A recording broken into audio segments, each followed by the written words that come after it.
देशसूरी में कांग्रेस का महंगाई व गैस सिलेंडर की कीमतों को लेकर प्रदर्शन, प्रधानमंत्री का फूंका पुतला। पाली जिले के देशसूरी उपखंड मुख्यालय पर कांग्रेस कार्यकर्ताओं ने एलपीजी गैस सिलेंडर की बढ़ती कीमतों और देश में बढ़ती महंगाई के विरोध में धरना प्रदर्शन किया। यह धरना देशसूरी कांग्रेस ब्लॉक अध्यक्ष राकेश चौहान के नेतृत्व में और वाली कांग्रेस ब्लॉक अध्यक्ष यशपाल सिंह राजपुरोहित के सानिध्य में आयोजित किया गया। धरना प्रदर्शन के दौरान पाली जिला कांग्रेस अध्यक्ष शिशुपाल सिंह निम्बाड़ा भी मौजूद रहे। इस दौरान पाली जिला अध्यक्ष शिशुपाल सिंह निम्बाड़ा ने केंद्र की भाजपा सरकार पर निशाना साधते हुए कहा, देश में भाजपा सरकार की आम जन विरोधी नीतियों से आम जनता परेशान है और महंगाई लगातार बढ़ रही है। प्रदर्शन के दौरान महिलाओं ने भी अनोखे तरीके से विरोध जताया। महिलाओं ने धरना स्थल पर लकड़ियों के चूल्हे जलाकर रोटियां बनाई और गैस सिलेंडर की बढ़ती कीमतों के खिलाफ नाराजगी व्यक्त की।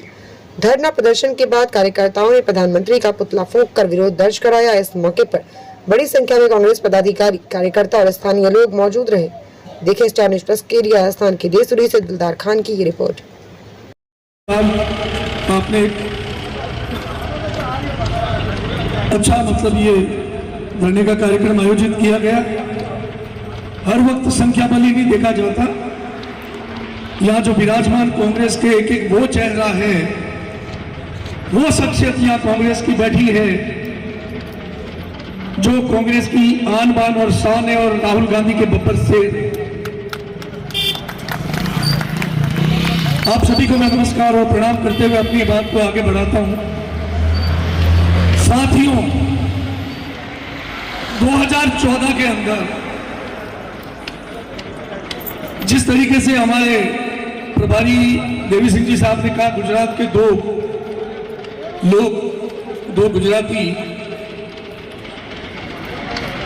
हिंदुस्तान की राजनीति में एक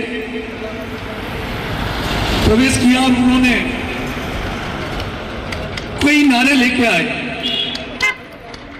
और प्रधानमंत्री मोदी जी विशेषकर उन्होंने नारा दिया और बहुत जोर जोर से अपने भाषणों में और अपने उद्बोधन में, भाइयों बहनों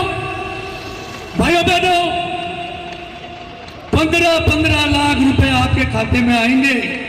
ये जो काला धन विदेशों में लेके गए, वो काला धन मैं शेर के जबड़े में से जैसे निकाल के लाते में से लेके आऊंगा और 15 लाख रुपया आपके खाते में डाला जाएगा। भाई ने बहुत हंसी आ, आप आ गए 15 लाख रुपया। भाई हंसे ही तो जोरदार, मैंने कहा है उनको मनी दे तो थोड़ा 2 लाख रुपया नहीं है। कांग्रेस से 2 लाख नहीं आए ना? आपके आए कोई माता जी? कोई आए भाई किसी? एक वो शख्स जो हिंदुस्तान के प्रधानमंत्री के रूप में एक संविधान की शपथ लेने वाला हो और वो हिंदुस्तान की जनता की भावना के साथ इस तरीके से उनके जज्बातों के साथ खिलवाड़ करे। एक नौजवानों को सपना दिखाया और वही अपने भाषण में, भाइयों बहनों, मैं 2 करोड़ रोजगार हर साल युवाओं को दूंगा।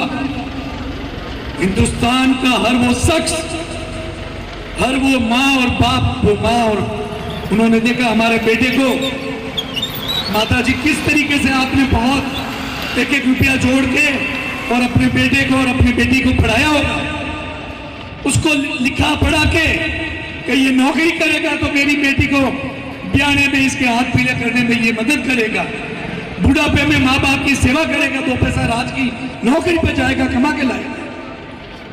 आपने वो सपना दिखाया और सपना देखा।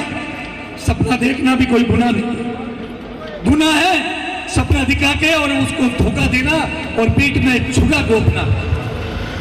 जो हिंदुस्तान के प्रधानमंत्री के पद पर बैठने वाला शख्स इस तरीके से जनता को गुमराह करे, किसानों को नहीं छोड़ा, उन गरीब किसानों को, उन अन्नदाताओं को जो अपने पसीने से अपना पसीना बहा के अन्न उपा के और हम लोगों को धन का उपार्जन करते हैं, अन्न का उपार्जन करते हैं, उन किसानों को कहा कि तो आपका जो आय है वो दुगनी कर दूंगा, आपका कर्जा माफ कर दूंगा।